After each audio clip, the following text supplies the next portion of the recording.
My voice clear to participants, please? Yes, sir. It is clear, sir. I will share my slides. Yes, sir.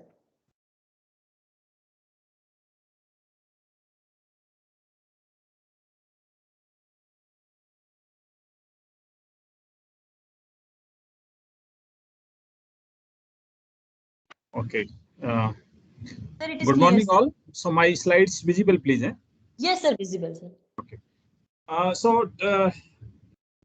Good morning, participants and organizing committee. Thank you all for your kind invitation. So today I will present the operation and control of distributed generation. As Rituji explained that most of the participants are same, but maybe few might be new. So a few of these slides, you can find common what we presented on the Monday. So I will quickly go through these slides because these slides really very important.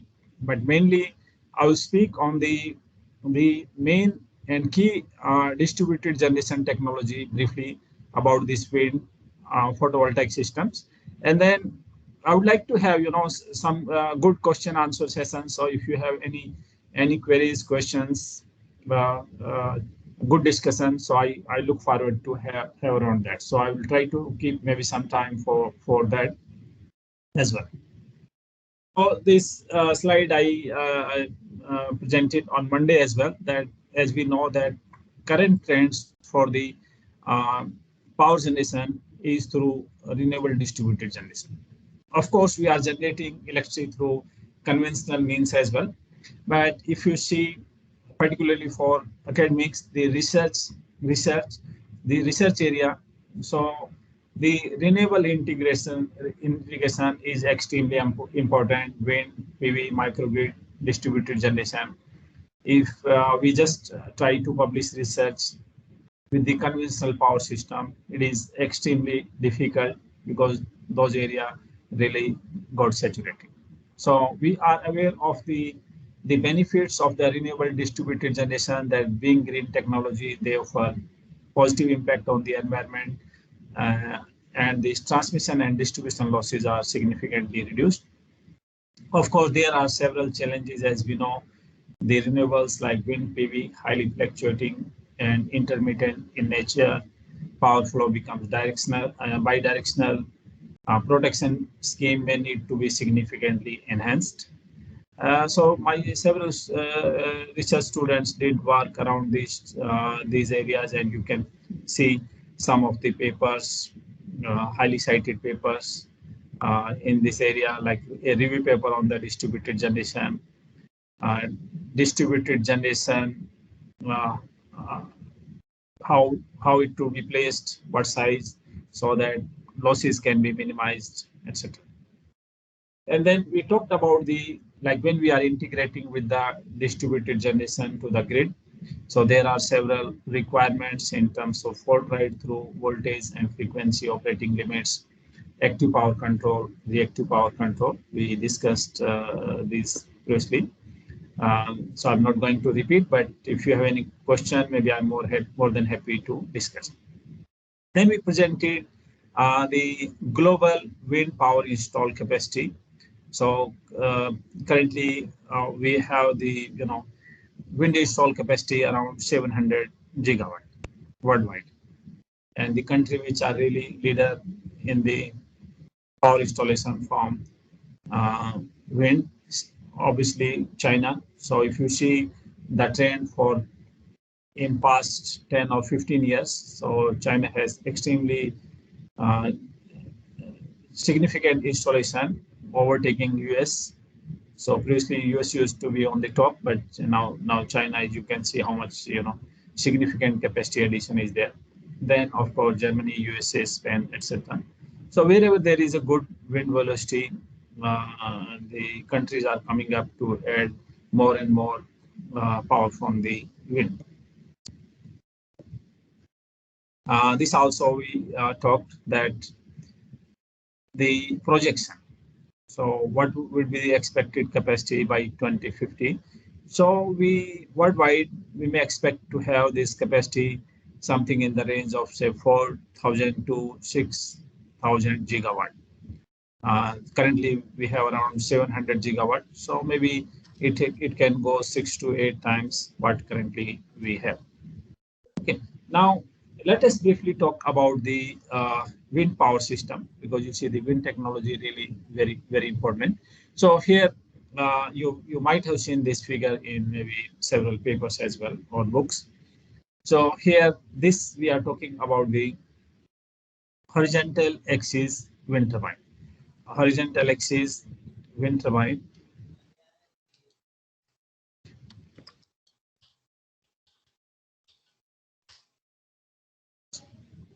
Horizontal axis wind turbine. So here this axis you can see is basically uh, you know, horizontal to the ground. So the main parts of this horizontal axis wind turbine, you'll see that you have, of course, the tower on which this wind turbine will be placed, and the part in which this whole stuff is included, we call this as the nacelle. Then the blades, generally wind turbines, we have the blades which can be generally two blades or three blades. So for the all the commercial wind turbines, the number of blades will be two blades or three blades. So both these designs are successful, whether we have two blades or three blades. Then you can see the blades on the same shaft. We have the gearbox, and then of course generator. So why this gearbox is required, as we know that this wind speed are very less, in the range of like 5 meters to 15 meters per second, and you'll see that the generator speed comparatively quite large, could be 750 rpm or 1000 rpm. Then to match these two speeds, obviously we need the gearbox. But in recent time, there are some designs coming up which can avoid the use of gearbox as well. Then, of course, we have the electrical generator, which will generate the electricity. In addition to that, there are, several controls associated with the with this wind system. The control is really very important in the wind system. Basically, we would like to keep the wind turbines in the direction of, obviously, in the direction of wind. Then we can have the rotation of this nacelle, and of course the pitch angle of the blades as well. So through these suitable controls. Now let us talk about the efficiency of the wind turbines. First, we talk about the what are the different types of wind turbines. Wind turbines can be two types. Basically, one is what we talked about, this horizontal axis wind turbine. The another type of wind turbine, what we call is vertical axis wind turbine. So this vertical axis wind turbine I showed maybe in the Monday, 3 kilowatt wind turbine. So basically, you'll not find large size vertical axis wind turbine. So most of these wind turbine, that what you will find is basically horizontal axis wind turbine. So here, if we talk about the this the efficiency of the different types of wind turbine, can you see my this cursor there on the slide, please, or no? Yes, sir. We can see, sir. Okay. Okay, very good. So here, the different types of wind turbine, what are their efficiencies?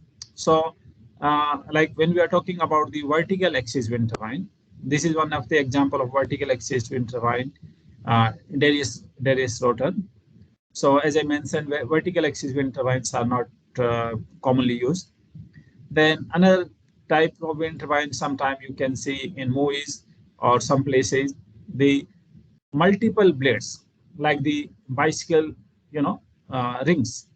So kind of, large number of the blades. So that type of wind turbines are also not used for the power generation purpose. And you can obviously see the efficiency of this multiple wind turbine, multiple blades, or the Darius rotor are really low in the range of 30 to 35%. And then we are going to, of course, speak about the two blades or three blades, their efficiency, because these are the wind turbine blades which will be uh, commonly used in the modern types of wind turbine.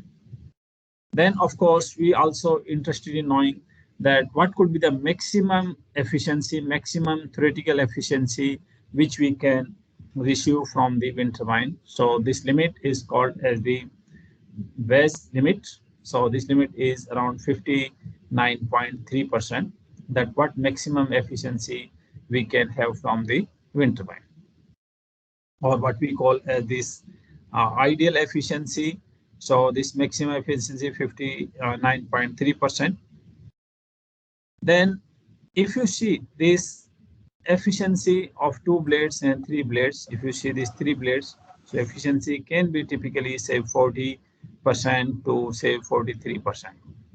Whereas say efficiency of uh, two blades, so efficiency can be say 40 to say 45%, 46% in this range.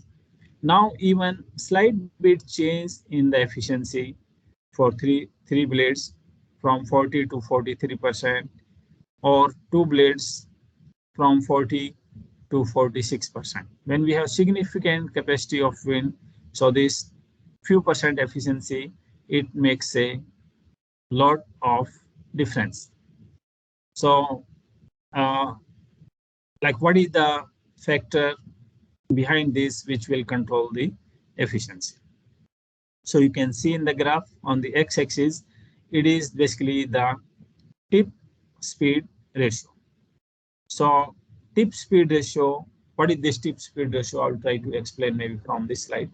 We are aware of this wind velocity, which we may getting whatever the wind speed is blowing. So the speed like in the range, it can be speed 5 meters to say 15 meters per second. Then wind will pass through this wind turbine blades. What will be the wind velocity at the tip of the wind turbine blades? So what will be the wind velocity at the tip of the blades? Means at the extreme diameter ends, what will be the wind velocity? So this ratio of the speed of the wind, what wind we have at the tip with respect of the wind velocity which is entering to the wind turbine. So this ratio is basically called as the tip speed ratio.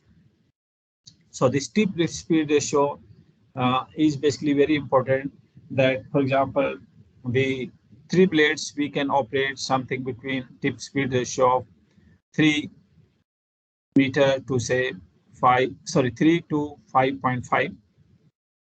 So this efficiency, maximum efficiency, we may have say when the tip speed ratio is say around 4 to 4.5, something like that. So at what tip speed we should be operating the wind turbine, that will decide the efficiency, maximum efficiency what we can achieve from the three blades. Of course, as I mentioned, we cannot control whatever we have this natural wind velocity. We do not have any control over that. But how we have this control and what tip speed ratio we can achieve from that, that will decide that how much maximum efficiency we can expect from the wind turbine. So here you can see that basically the role of the variable speed wind turbine, which is extremely important. So you'll see most of the commercial wind turbine will see basically variable speed wind turbine. Of course, it will make the structure complicated, but we can extract the more power from the wind turbine and which will be more economical to extract more power from the wind turbine. Now, same way, talking about the two blade wind turbine, the tip speed ratio can be between 4 to say 7, but you can see what will be the maximum efficiency what we can achieve will be around say 5.5. So this role of tip speed is very important. Okay, so why this role is very important? Uh, if, for example, we have this wind velocity entering the in the blade, if you know uh, at what speed this wind turbine blades should be rotating. If, for example, we say that this wind turbine are rotating very, very slow, what does it mean? That wind will pass through these wind blades without hitting the blades. So it means that wind doesn't help in the generating of the power. If at the same time, I give example, if the, as I mentioned, if wind turbine is too slow rotation, so wind passes through without hitting blades. Or if the wind speed is too fast, so that will cause the unnecessary turbulence in the wind turbine. So there is basically the optimal uh, speed which will lead to have the maximum efficiency.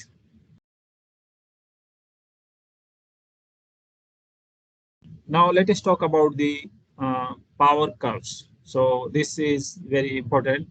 You might have seen in several papers, books as well. So here, three speeds associated with the wind turbine: cut-in speed, rated speed, and cut-out or furling speed.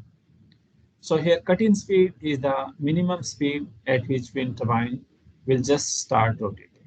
So generally, this cut-in speed could be around say 3 meters, 5 meters, something like that.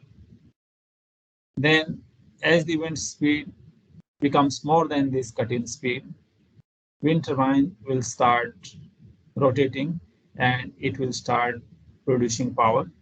This graph you can see.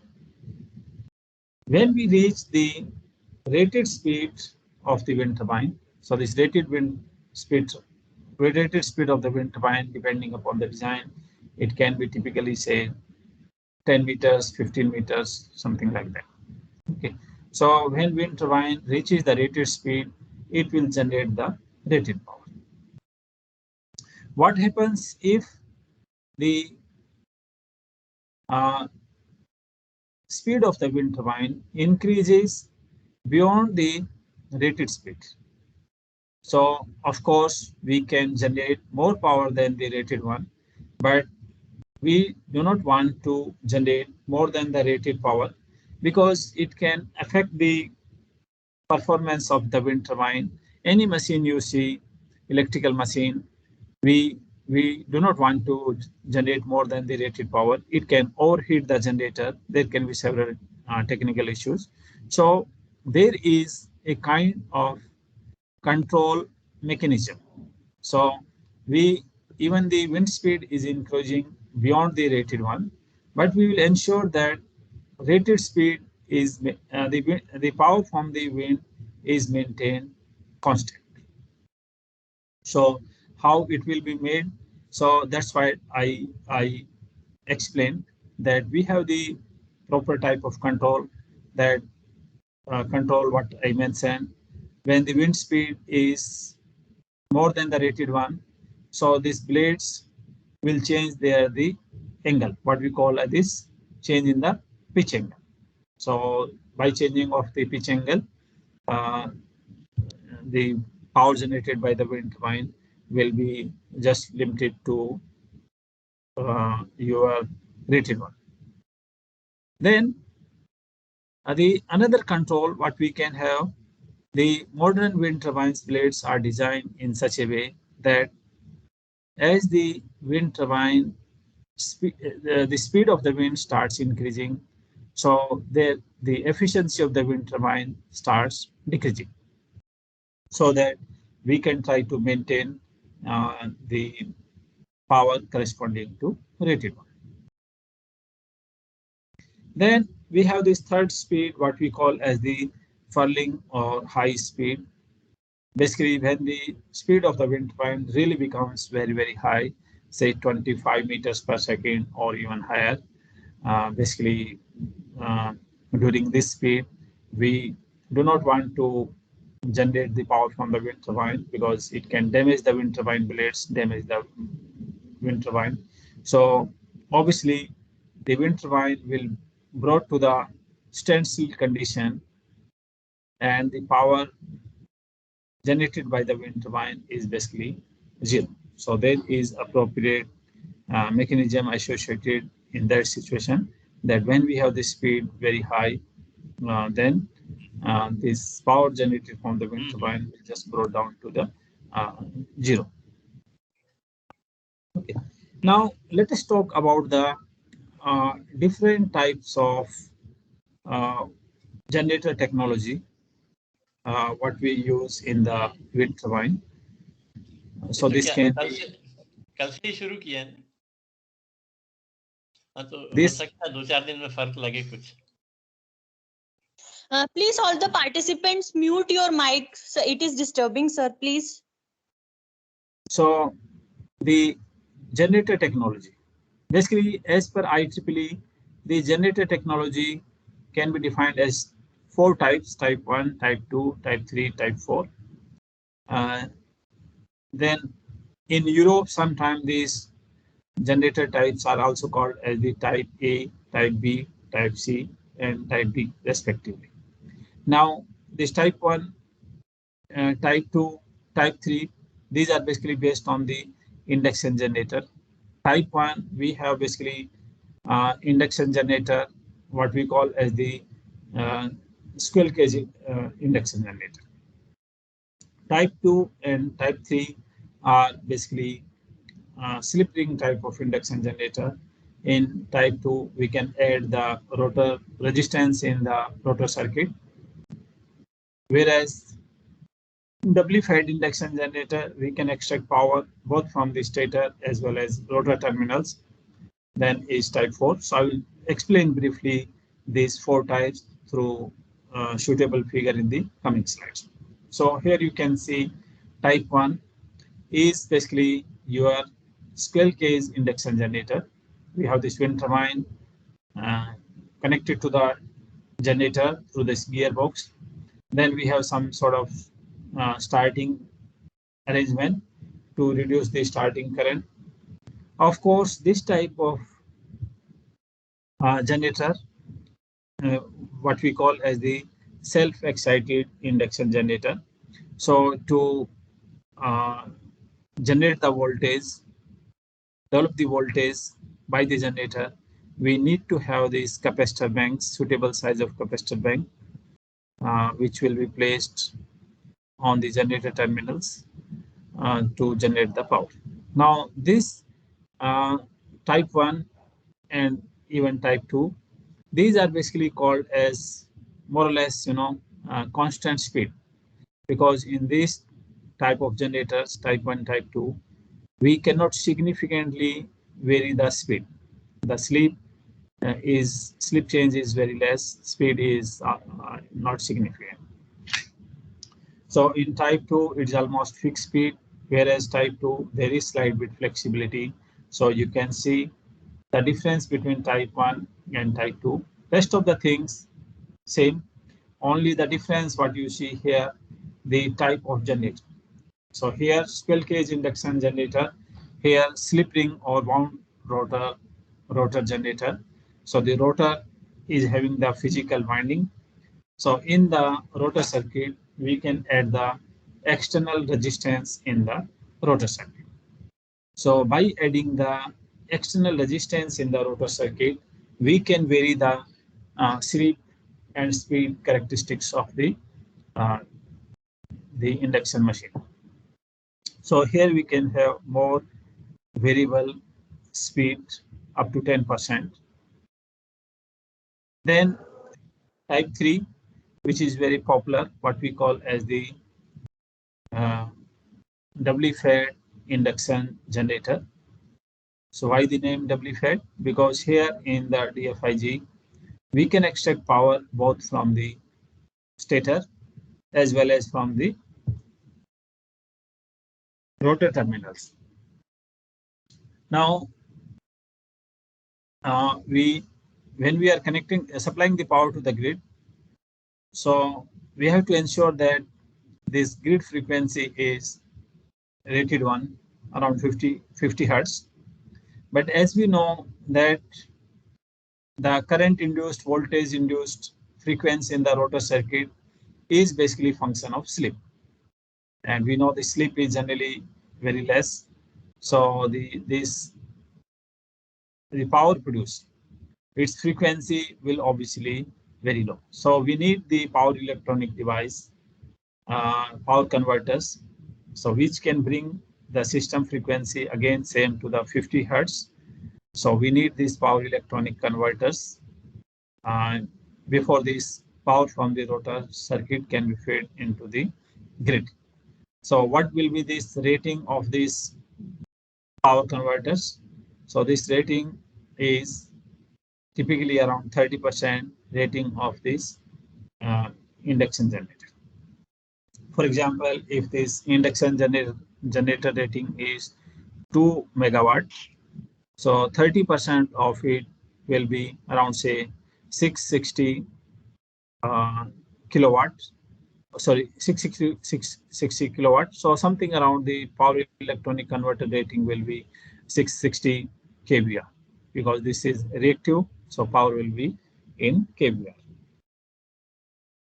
Now talking about the type 4 generator. So this can be based on the induction generator or synchronous generator. Generally, you can see very popular one in the wind turbines, what we call as the permanent magnet synchronous generator. So here again, we have this power electronic converters and their rating is almost 100%. So of course, the cost of this wind system will be increasing, but here there is great flexibility with the wind. So we have this significant variation in the wind, still we can extract the significant amount of power from the wind system. So that is the advantage what we have from the variable speed. Even we are adding more cost in the power electronics, but that cost can be overcome by using the variable speed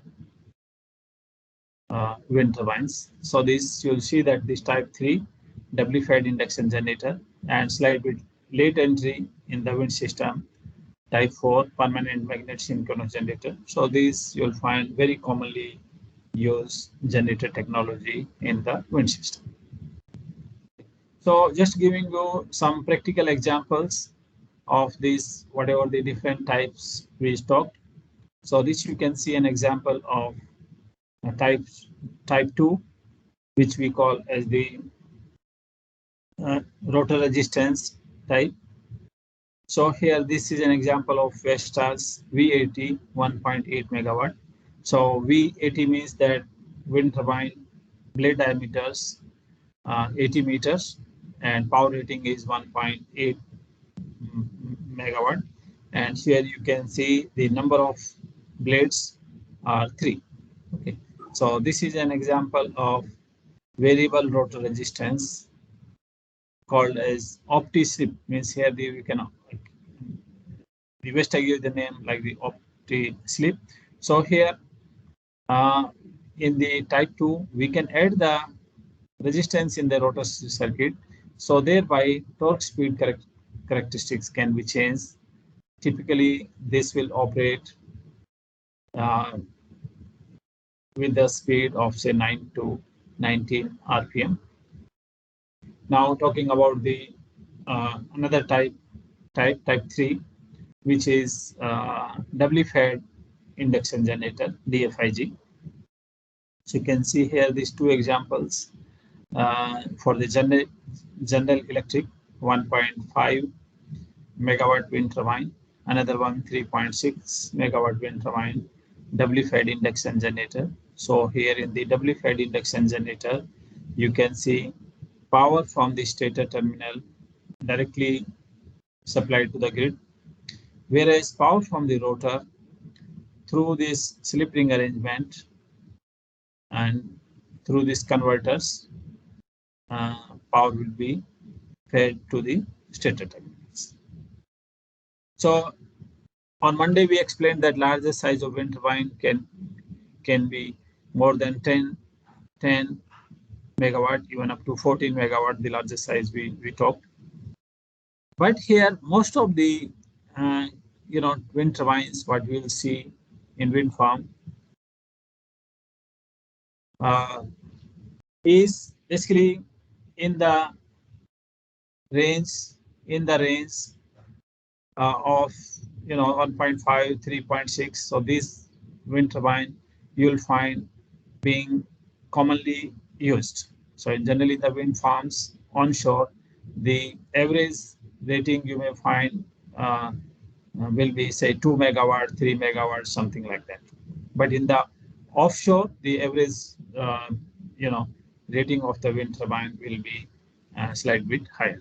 So here in the picture you can see, based on the W-fed induction generator technology, you can see that wherever there is good wind velocity, so large number of wind turbines, what we call this as a wind park or wind farm, will be installed. Then talking about the type 4 generator technology, very popular one, permanent magnet synchronous generator. This is the example of 2.5 megawatt General Electric wind turbine. So here the power to this grid will be supplied through this power electronic converters, and obviously the rating of these power electronic converters will be same rating as that of generator. Obviously it will make our system more costly, but this cost can be overcome because here we can extract the more power from the varying wind. Now here I will explain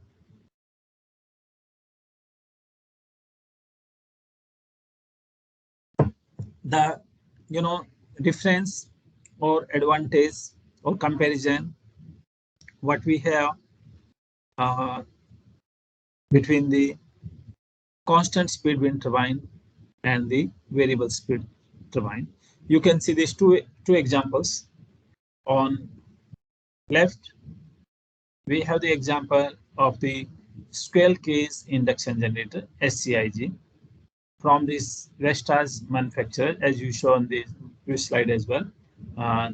Basically, V82 1.65. So basically, it is Vestas 182 diameter wind turbine with the power rating of 1.65 megawatt. The another example you can see is from the generator, this technology from the generator, General Electric 2.5 megawatt wind, 2.5 megawatt with the wind turbine blade diameter of 103 meter. It is permanent magnet synchronous generator. So here, this General Electric, this technology is type 4, which is modern type of generator technology. Whereas here in this Vestas one, so this is basically a type 1 generator technology. So if we see here this term, the graph for the CP. CP stands for coefficient of performance. Now, as I mentioned on Monday, the power which we can extract from the wind turbine, like power available in the wind turbine given by equation half rho A V cube. How much power can be extracted by the wind turbine? It is given by the efficiency of the wind turbine. So efficiency of the wind turbine is basically function of the CP. CP stands for the coefficient of performance, or coefficient of performance somehow related with the term tip speed ratio. So if you see the difference, a different type of CP curve in these two types of generator technology, here you can see CP in the Vestas one. For example, if the wind is varying between 5 to 10 meters per 5 to say 10 meters per second, for example, so you'll see that the CP can vary from 0.2 to say 0.4. So there is significant variation in the CP, and when you multiply this power, what is available in the wind with this CP, so obviously the power that we extract from the wind turbine will be highly varying. CP 0.2 means that we are able to extract very less amount of power, corresponding to say 5 meters per second when we are using the fixed speed wind turbine. Whereas in General Electric, you can see the CP for that. So you can see that in the normal range of the wind speed, like say 5 to 10 meters per second, you can see the CP doesn't vary that significantly. Its value is more or less constant, and at the good speed means good CP. So the CP might be varying, say for example 0.4 to say 0.42 or something like that. Even when this wind speed varies from 5 to 10 meters per second. So here with the variable speed wind turbine, we can extract more power from the wind turbine, even if the speed is varying significantly. So that is the advantage of the variable speed wind turbine. So almost all the commercial type of wind turbines what we have currently, you will find are mostly variable speed wind turbines. Now, the one of the aspect which we briefly mentioned, the gearbox. As we mentioned, let me go to the previous slides as well. So this gearbox. So if you see this gearbox in the wind turbine, so this is required in most of the generator technologies. What is the issue with the gearbox? So the gearbox is really a problematic device, requires huge maintenance, and of course it has got huge weight as well. So even you can see in the wind farm, there are large number of wind turbines. So how this regular maintenance will be done, oiling, etc., at regular intervals. So it adds significant maintenance cost. And then of course, you know, it has several issues. Think of if this wind turbine is stored in the offshore wind, then maintenance becomes really a challenging task. So now some of the modern types of wind turbines are coming with the designs in which the use of gearbox can be avoided. So that's what we are talking at, say one of the company, Enercon. So they are having the design for the wind turbine generators in which gearbox can be avoided. So as I mentioned, gearbox require regular maintenance, change of oil, etc. And you know, these gearbox are generally the common source of wind turbine failure. So if we can have some design in which this gearbox can be avoided, so the design will be really very good. It will reduce the maintenance, reduce the chances of failure. Even the weight of the wind turbine will also be significantly reduced as well. Now this slide we already talked. So the size of the wind turbine, we can see that, you know, the size of wind turbine is continuously increasing, and we know the reason for that. I explained on Monday class that the power produced from the wind turbine will vary pi by 4 d square or pi r square. So if, for example, we have the diameter 10, so power produced is a square of that 100 units. But if the diameter goes to 20, so power produced square of 20, 400. So with the diameter just going double, power produced will increase 4 times. So that will motivate us to go for larger and larger size of wind turbine. This slide I also explained on Monday. Basically, the size of the wind turbine is, we can see, is increasing. The motivation I mentioned that we are able to extract more power. So the wind turbine size is continuously increasing. Average size is, of course, what we will see generally in the onshore in the range of like 2 megawatt, 3 megawatt, 4 megawatt. But in the offshore, generally, the wind turbine average size will be high. What we have, the largest size wind turbine I mentioned can be up to 14 or 15 megawatt. So here, the role of the power electronics for the modern generator technology, what we are using is type 3 DFIG or permanent magnet synchronous generator type 4. So here, role of power electronics is extremely important, basically, which has led the development of the large size wind turbines. So this I have explained on the Monday that currently we have the largest size wind turbine in the rating of around 14 to 15 megawatt. Okay, talking some things like with some practical experience. I worked, long back in the Fiji Island, small island country, not very big like this. Population really very, very small, less than 1 million.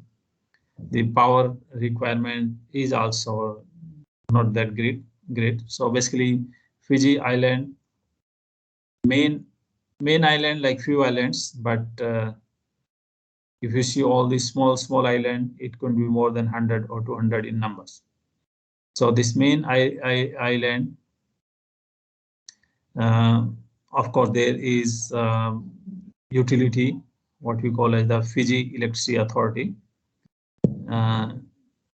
Then,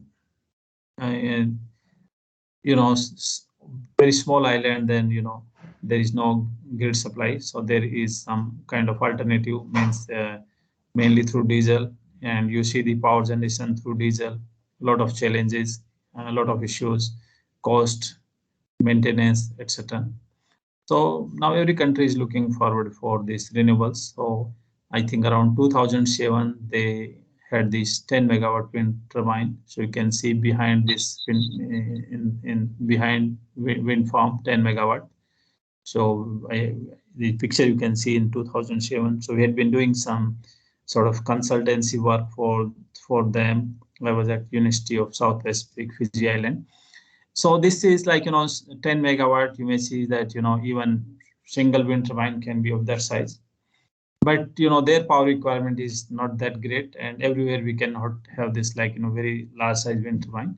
So this is 10 megawatt. I will show slide bit details to give you idea. You can see some more pictures here of these small wind turbines. And here you can see the number of blades are 2. So as I mentioned, for these commercial wind turbines, the number of blades could be 2 blades or 3 blades. So if you see slide bit information about this 10 megawatt wind farm, of course, the size of the wind turbine is a slight bit, small, but just to get an idea. So this 10 megawatt wind farm, it has 37 wind turbines. Capacity of each wind turbine is 275 kilowatt. The manufacturer is Wagnet, French make. The cut-in speed 3.5, rated speed 13 meters per second, cutout or furling speed is 25 meters per second. The hub height. Hub height is what? So if you see that this, for example, the nacelle height, the where we have this axis. So this height with respect of ground. So this is what we call as the hub height. So it is 55, blade diameter 32, number of blades 2, approximate distance between the two adjacent wind turbine around 100 meters. So what should be the approximate distance between the two wind turbines? So depending upon the size of the wind turbines design, typically this distance, we have to keep the suitable distance. If these are too closer, wind turbines are too closer, then wind passing through one wind turbine, and before the wind turbine reaches to the next wind turbine, it will not regain its velocity. So the efficiency will be dropping. If the wind turbines are installed too far away, in that case, the land space is not properly utilized. This recently I examined one PhD thesis from India. I think it was the Tamil Nadu Gandhigram. So very interesting concept was presented. Basically, even we have this wind turbine where these are installed. Even still, you will find whatever the optimal spacing we keep, still, there is a lot of space, available. And so that thesis talked about, in the same farm, we can have this both wind and PV. In between space, this at proper location, photovoltaics can also be placed. So that was really a very interesting concept and study because, photovoltaics also require the significant space, and the finding space for these renewables is really a challenging task. So you see the area requirement even for 10 megawatt is like 7 kilometers. So it really requires significant space requirement, whether we are talking about this wind and photovoltaic systems. So the project started in March 2006 and completed in 2007, just like in 1 year it was completed. But if we talk about some other types, conventional type of power plants, hydro or coal-based, gestation period could be 5 years or even more. Okay, so the type of generator, basically it is induction generator. Here, this type of generator is like pole changing. So in pole changes, we can vary slide bit speed. It can have 4 pole or 6 pole. And so we have this low speed 4 to 4.5 to 8 meters per second. It can generate correspondingly around 70 kilowatt corresponding to low speed. When we have this high speed between 8 to 25, it can generate up to rated power. The type of control is basically pitch control, and the capacitor banks are required because this is type 1 type of generator, so requires the capacitor banks. And then the blade material, fiberglass. And then, design annual energy, how much we can from this wind farm, 11.1 gigawatt hour. You can get the cost idea. Investment cost 28 millions, I think Fijian dollar. Payback period approximately 15 years. Life of the plant about 25 years. Power is produced by each generator at the voltage level of 415 volts, then step to 33 kilowatts by means of the a transformer. So just giving you some general idea about the wind farm. Okay. Okay, this we talked briefly about this offshore. So current installed capacity around 30 gigawatt, but Europe is keeping some great target to have this power generated from the offshore will be around 150 gigawatt in the next 10 years. So offshore, the wind turbine installed inside the sea. Currently, we may go inside the sea around 30 or 40 meters, but in future we can go more deeper inside the sea. Of course, it will add more cost. We need more robust foundation and technology as well. But the advantage what we get as we go deeper into the sea, we have this more wind velocity. We can extract more power from the wind turbine. Okay, this example I mentioned. So this is an example of a variable, this is vertical axis wind turbine. So here the shaft of the wind turbine is perpendicular to the ground. Okay, we talked briefly about this wind system. Now, let us talk about the photovoltaic system. So photovoltaic system, direct conversion from solar light into electricity. So no rotating system. And the PV system, power generation from solar, has the huge potential. If the whole power from the sun can be tapped just for 1 hour, so it will be sufficient even for 1 year to satisfy whole demand for the world. The advantage what we see from the PV, very much environment friendly, reliable, no moving parts, completely silent operation. If we have this PV system on our rooftops, so we don't hear any noise, complete silent operation, low operation and maintenance costs. The cost, as I mentioned on the Monday as well, that now cost is really decreasing. If we see the situation 5 or 7 years earlier, the unit cost of electricity generated from PV was around 40 rupees per kilowatt hour. But now it has come down around 3 rupees per kilowatt hour or even 2 rupees per kilowatt hour. So the cost has really gone down and the cost is now no more an issue from the photovoltaic system. And these PV systems can be installed very quickly, less than a year.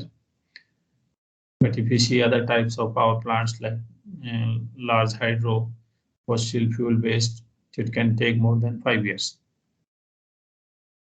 So here in the PV system, what different types of configurations we can have where these photovoltaics can be installed. PV systems can be installed on the rooftops,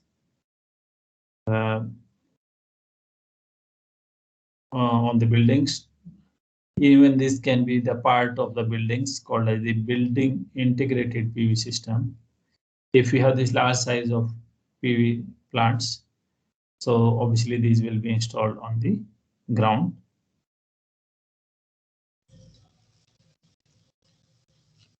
We can have these configurations of the PV systems. PV systems can be connected to the grid. PV systems can be in the remote locations.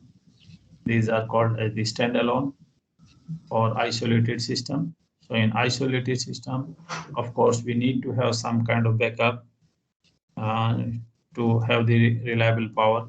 Backup could be through these batteries, or we can have the diesel generator as well to ensure the reliability of the power.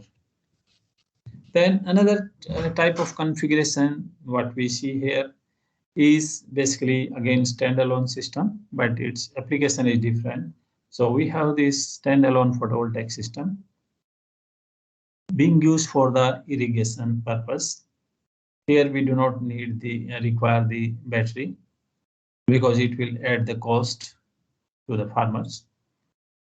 So here we have this PV system connected with the DC motor and this water pumping system. Whenever there is good sun shining, it will generate the power through the DC generator.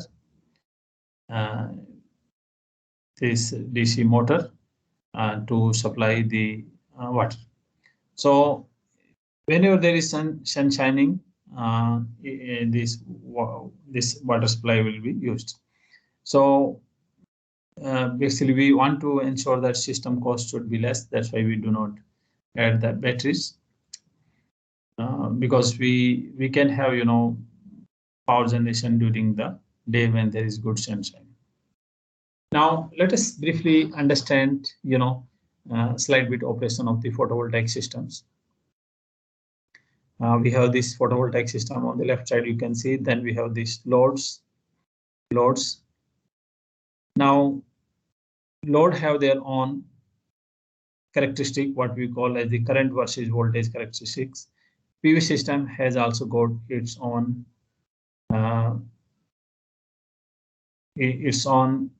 characteristics, what we call as the IV characteristics. So here you can see the typical IV characteristics of the PV panel. Then you can see the typical IV characteristics for the load. Wherever these two curves cut each other, that will be the operating point. So to have this optimum performance, we would like to ensure that load is operated corresponding to this knee point of this IV curve. So to provide the maximum power to the load, we should operate the load corresponding to knee point. So here, basically, if we see that load is a purely resistive, so in that case, basically, the resistance is variable. We can vary this resistance.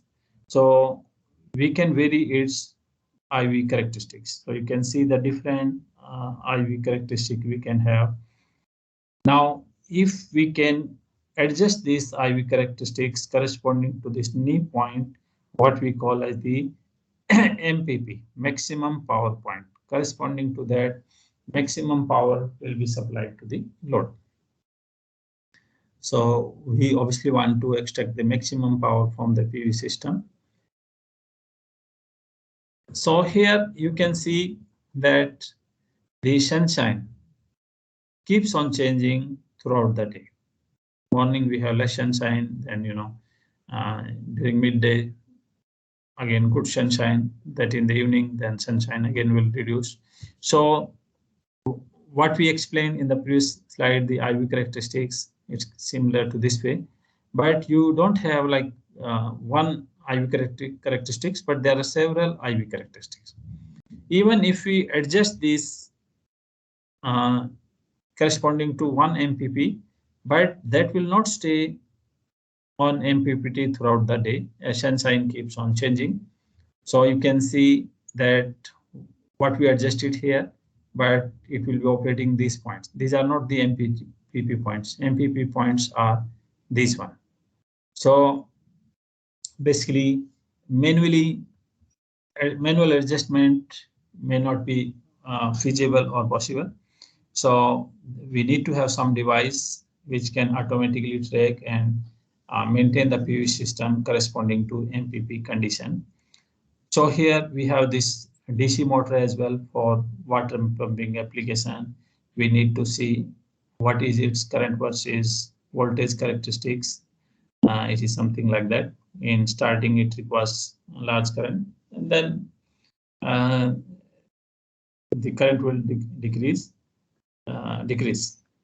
So here, if you see this DC motor supplied through this PV system, now if you superimpose the DC motor IV characteristics on this IV characteristics of the PV panel, so you can see in the start of the induction motor, it requires this power, say around 400 watt per meter square. So this power will be generated, say, for example, during say 10 a.m. in the morning. But if somehow we can start the motor with say low insulation levels around 200 watt per meter square, say 8 a.m. in the morning, if we can have some device which can help in the starting. So there is one device, what we call as the linear current booster. so which will help the motor with the starting with the low current. Once the motor is started, then it keeps on working, keeps on supplying the water through this pump. So we can have the extended hours of operation of this motor. Then, of course, in the PV system, we have the batteries. So a little bit understanding of the characteristics of the batteries. A realistic battery will have the internal resistance. If we see the ideal characteristics of the battery, IV characteristic, it will be a straight line. But if we see the practical battery, so these IV characteristics will be like this. Slightly, these will be tilted. So it can be tilted on the right if it is in the charging state, or it can be in the tilted on the left side if it is in the discharging situation. Okay. This maximum power point tracking or MPPT, what we talk basically that sufficient efficiency gains could be achieved if the operating points for the resistive loads, DC motors, battery, etc., could be somehow kept near to the knee point of the PV IV characteristics. So the device that can do this is called as the MPPT, maximum power point trackers. So just giving you an example of the circuit, what we have this MPPT simple circuit, what we call as the buck and boost converter, comprising of basically this circuit comprising of an inductor, capacitors connected through this reverse bias diodes, a switch. So here switch, this is not the ordinary switch, but it is a power electronic switch, transistor switch, based on the IGBT or FET, which flips on and off at rapid rate of the order of like say 20 kilohertz. So basically here with this MPPT, what input voltage we have from the PV, what voltage we need at the output of the output for the motor going that is used for the supplying the DC motor. So this output voltage we can control. How we can control? Basically, just it will depend upon the duty cycle. So here, what is this duty cycle? Basically, I will explain that when we have this switch, transistor switch, how much duration this switch remains on, how much duration this switch remains off. So this is what we call as the duty cycle. So this duty cycle of this transistor switch we can change. So you can see here the on time is more, off time is less. Here in this figure, both on time and off times are equal. Here the duty cycle is less than 0.5, means that you can see that how much time on switch is on is less, or in other way here duty cycle is more than 0.5. So just by changing this duty cycle, we can adjust the output voltage. I'm not going into the detail of that, but if you see this final equation here, the output versus input voltage. So it will just depend upon one factor, what we call as the duty cycle. So with this changing of the switch duty cycle, we can adjust the output voltage corresponding to MPP condition. Now, I will briefly explain the concept of this DC and AC rated power. So we know that this PV system generates the DC, how much it's rating, but generally power that what we are using from the PV system, finally it is AC in most of the cases. So what are these DC rated power? So grid connected system will consist of modules and power conditioning units and an inverter to convert DC power from PV system into the AC. Now we want to make an estimate of the performance of the DC power. So an individual module under standard test condition can be defined as 1 sun of the insulation. 1 sun means that 1000 watt per meter square, air mass ratio of 1.5, shell temperature of 25 degrees. But when this PV system is actually placed in the field, means on the sunshine, so actual power delivered, called as the PAC, it will be represented as PAC will be equal to PDC under standard test condition multiplied by the conversion efficiency. So this conversion efficiency, it is not only includes the efficiency of this inverter, but it includes the other efficiencies, account for other efficiency, like the if the dust is accumulated on the module, how much efficiency drop will take place. If these PV systems have some kind of mismatch, I will explain what is this mismatch, and different in the ambient condition. So if all these different factors are considered, so power loss could be in the range of 20 to 40%. So I will explain this mismatch. What is this mismatch? For example, when we have this PV system being used for some commercial or, for example, residential application, initially we have this PV module, but now we want to expand its capacity. We go in the market and we try to find similar PV modules, but we do not get. And then we can think, okay, like say initially we have the PV panels rating of 180 watts. So find the similar power rating. But just only seeing the power output is not sufficient, because this power output 180 watt can be supplied, say, at the voltage of 30 with current of 6. And then the another PV panel which we may see in the market might be at 42 volts with 5 amps.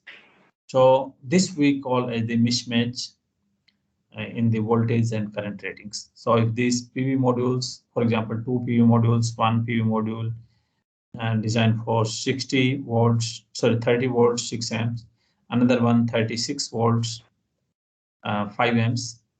So if these are combined, so instead of getting say 360 watt, we may end up getting 330 watt or even lesser. So this is what we call as the mismatching of the modules. And because of this mismatching, there can be efficiency loss of the order of 3 to 4%. Similar loss can also occur because of the dust accumulated on the modules. Now, for example, we want to design the photovoltaic systems, which is grid connected. So design of the grid connect system is completely simple. Here what we have basically is we have to see that we have grid connected system we want to do for the commercial application. Then we have to see how much is the utility is willing to buy. And then we see where we are installing the grid connectivity, how much space we have available, what size of this PV system we can accommodate. So the design will be around that. And then of course, what different types of these PV systems, modules, etc., converters are available in the market. We also give consideration to that. And then of course, we also need to consider that, for the commercial application, how much investment we are willing to do that. So these different factors we give the consideration. Whereas when we are talking about the design of the standalone system in which there is no grid supply, so in this case design will be more complicated, because what kind of backup we will have is very important. because there is no grid supply.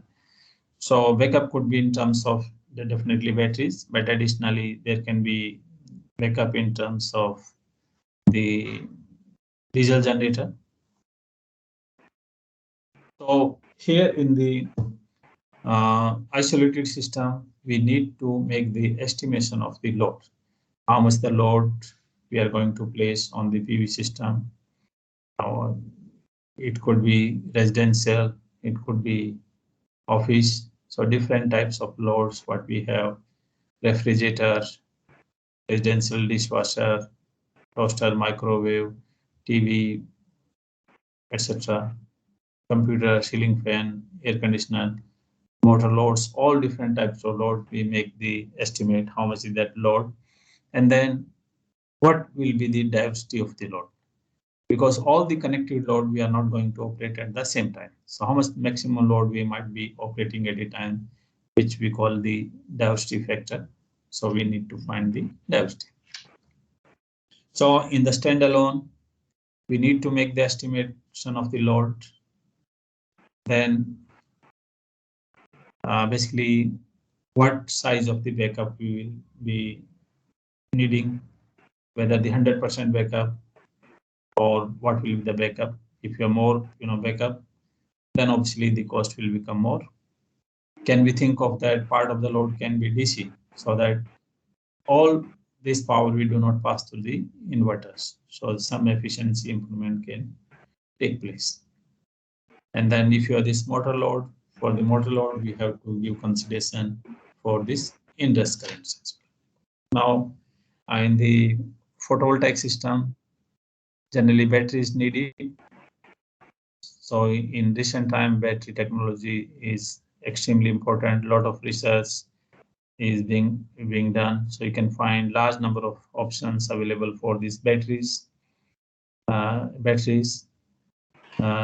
So we have to make the comparison with the different technical and non-technical parameters like the cost, weight, number and depth of the discharge, efficiency, temperature, etc.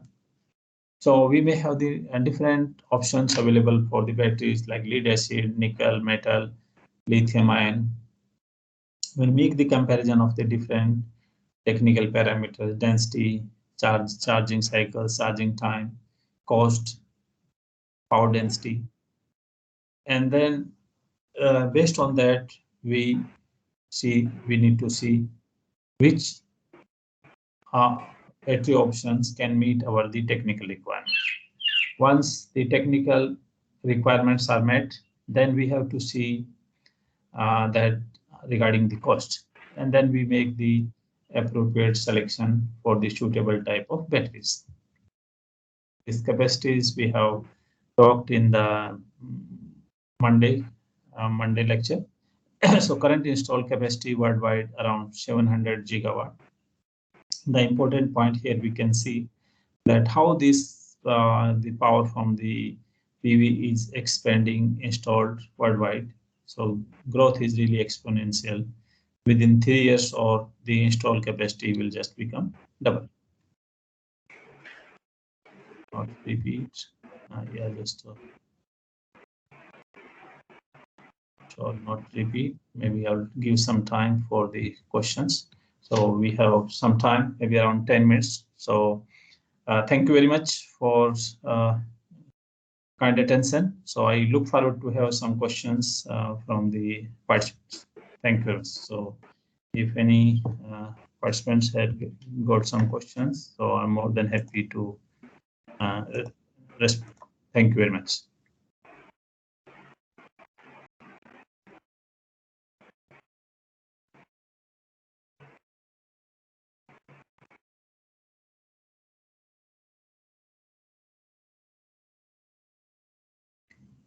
Dear participants, you are welcome to speak if you have any queries, any questions.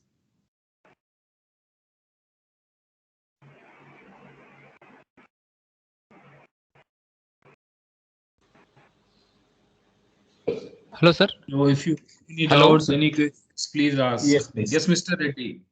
Yes, sir. Good morning, sir. Good morning. Bansal, sir, your presentation was very nice. I've enjoyed a lot. So many informations you have shown to us, you have discussed with us. Thank you for Because your of time presentation. constraint, I Yes, sir. had to discuss very briefly. Yes, sir. I could have Sir, engaged one, this all sir, day. All day. sir, one question, sir, regarding the Yes. hybrid operation of wind solar. Yes. Yes. So the wind solar power output, how it can be synchronized and how it should be fed to the battery bank. For if we consider micro wind turbines with the solar panels for the rooftop arrangement and all. So how these two systems can be combined and utilized for the battery bank feeding, sir? Yes, very good and very interesting question. First of all, like where we are seeing these options of this wind PV system, we have to see that generally sunshine flexible. Most of the places we have good sunshine, no issues generally with the sunshine. Then of course the wind system, like we have to see where we are installing is like the good wind velocity is available, and when these resources are available, then of course for the PV system, no major issue where we install rooftop, etc. But wind system, like proper spacing, etc. Once we have seen that all these possibility feasibility, then of course like we see that this PV system generally having the power generation during the day, and good wind velocity generally in the evening or night. So this way the combination of wind and PV is very good to reduce the sizing of the battery as well, because during night generally wind velocity will be higher, so it can contribute when there is no power from the solar. Then basically we have to design a system, hybrid system, designing the what size of PV system we have, what size of wind system we have, what size of batteries we need depending upon the load requirement. Of course, all the spectra I briefly mentioned about the diversity of the load, whether the system is grid connected or isolated. So accordingly, we make a design of the proper system. So hopefully I try to briefly explain. Sir, can we use the same MPPT controllers for the wind turbines as well? Which Yeah, we use maybe actually concept is more or less similar, but basically, yeah, maybe you may have the practical device what we use for but what we get from the wind is three-phase AC current, sir. Yes. So we have to have a rectification and then Yeah, like certainly this yeah. So basically, when we connect both for the loads of from the PV, we have to have the inverters, or this power electronic device is must in the renewables. Sir, one more thing is, sir. Yes, please. Sir, for solar and wind, it's a vertical axis wind turbine when we use. So multiple wind turbines when we want to couple. So is there any charge controllers which are readily available where we can connect multiple number of micro wind turbines to that charge controller and draw the power output, combined power output, sir? Yeah. So what size of this wind turbine you have? Each of a capacity from 100 to 150 watts, sir. Yeah, it's very small, eh? Yes, sir. Size. Small size, sir. Some 10 to 15 wind turbines we want to couple. So any charge readily available charge controller for such micro. Yeah, I think if you search on some commercial, maybe on a small scale, probably you will be able to find. I have not come across that specific one, but I think you will have components being designed, and this rating you can definitely find. Or if you are doing research, probably you can think of your building up of your own as well.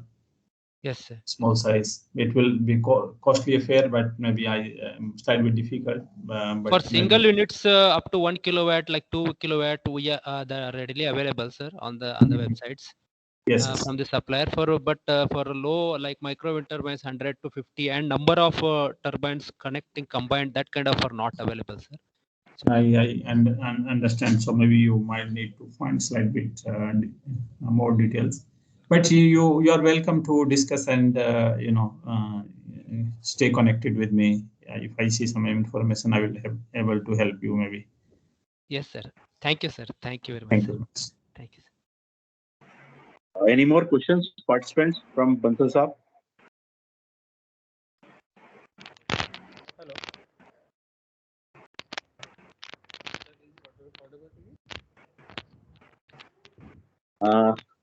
Yes, sir. Yes, Hope- please. Yeah, please. Sir, I want to know just something idea about the penetration level. Suppose I'm working on the distribution system.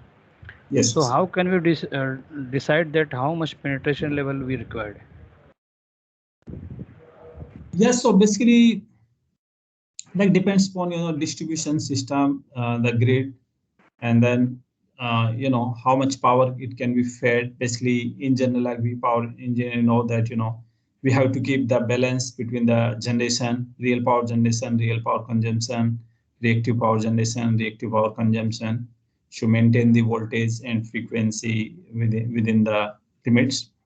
And then of course, we have the power generation from the conventional coal-based power generation, and the renewable power generation coming from wind, PV.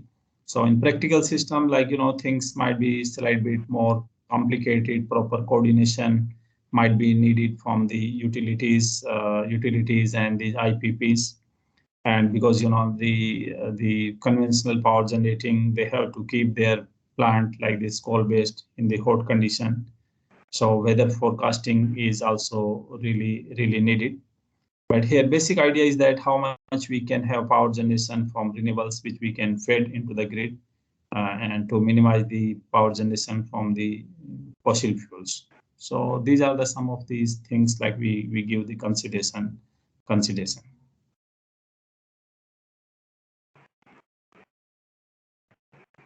Okay, thank you, sir. Thank you much. Hello, sir. Hello, sir. Yes, please. Yes, please. Sir, I have one more question. Yes, Like yes, in please. various research papers, when we study related to wind turbines, the coefficient of power which they calculate through mechanical power extracted through the total wind power that is available, sir. Yes, yes. So in your one of the presentation, you have shown by calculating the electrical power output by the wind turbine with respect to the wind power available, sir. So whether mechanical power extracted through that CP calculation through mechanical power extracted is more better, or through electrical power extracted is more better? Yeah, mainly, in some research paper, the complicated formulas have also been used. There are, what particularly you would like to consider what size of wind turbine, what is the wind velocity. So you give the consideration for the different factors. Like if you are more in the mechanical side, then you can give consideration for this. Because there may be some losses at the generator end also, no, sir? Yes, generator definitely losses will be there.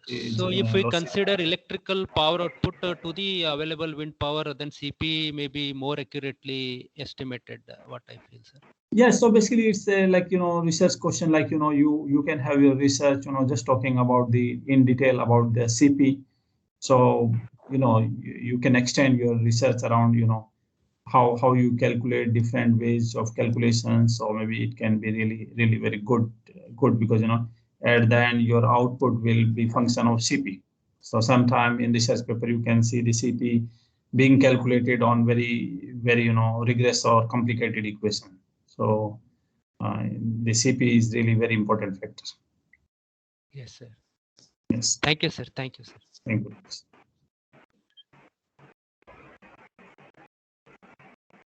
Participants?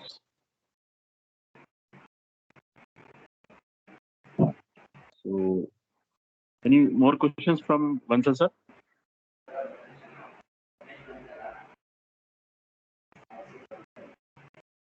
So I hope we presume that we had all the questions. On behalf of the organizing committee and Department of Electrical Engineering, I extend my heartiest thanks and gratitude to Professor Bansal sir for delivering a very informative lecture, starting right from the beginning of wind turbines to by sharing his practical experience of his project work with wind turbines. Sir, we are very thankful to you, and we look forward to have such more interactions with you. In the future, I feel that we'll organize a one workshop on winds and wind turbine renewable energy, and we will request Professor Bansal to kindly spare a day for us in the So future. thank you very you, much. Thank you very much. It will be my pleasure to stay connected and deliver my expert lecture in future as well. Dear participants, so maybe I have already shared my Thank you very PowerPoint much. slides. My contact information are there. Everyone is welcome to contact me if you have any queries, any suggestion, any discussion you want to have. It will be my pleasure. Of course, slight bit busy with so many works, but I will try to respond anyone contacting me. So it has been great pleasure. Of course, we are in the COVID situation, that's why we are doing remotely. But like, stay connected. My best wishes to you and your family. Take care, stay safe. All the best for this course. I would like to thank you, organizing committee, and Narayan Gupta contacting me, and Professor Vinay. I can see Sumant, Ritu, and so many, people involved. So I want to extend my best wishes to everyone, participants. Thank you very much. Thank you, Thank you. sir, for this very nice session. sir. Thank you. Sir. Thank you very much, sir. Thank you very much. So all the best and stay connected. And I will just stop sharing, and you please continue with your program. Thank you very much. Thank you, sir. We Thank will be in touch with you. Thank you very much. All the best.